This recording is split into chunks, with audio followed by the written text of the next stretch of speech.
Anyways,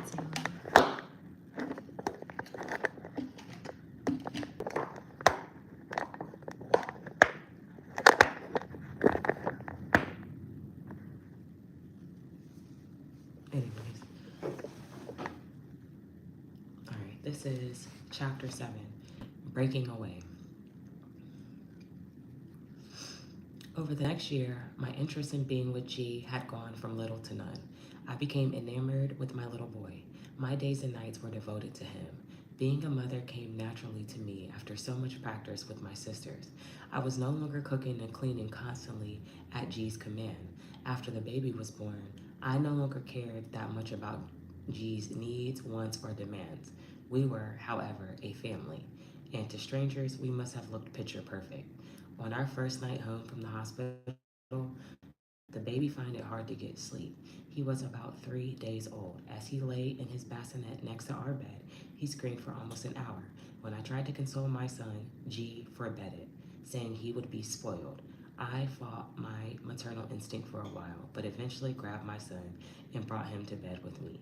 From that night on, I slept with my baby with my back turned to G and with the baby nestled tightly in my arms against my heart, and the second of its beating would soothe the baby all night long.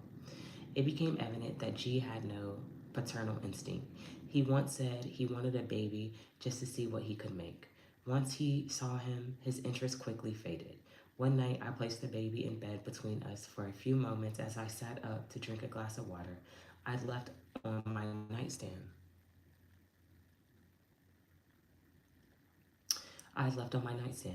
G rolled over onto the baby and had begun to smother him with his arm.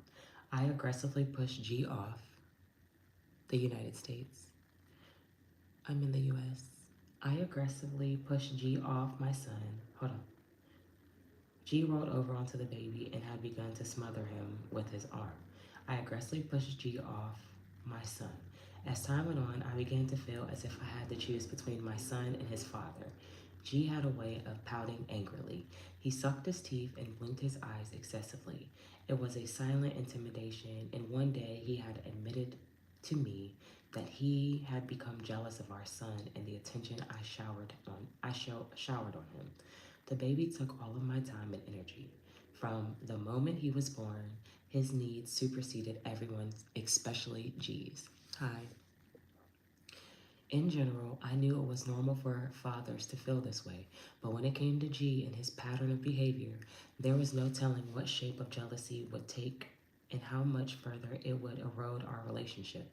On February 8th, 1998, my son was 20 days old. I was holding him while going about my business around the house. I had been expressing my milk and making bottles, which would usually take hours out of my day. G asked me to make his lunch, and I tried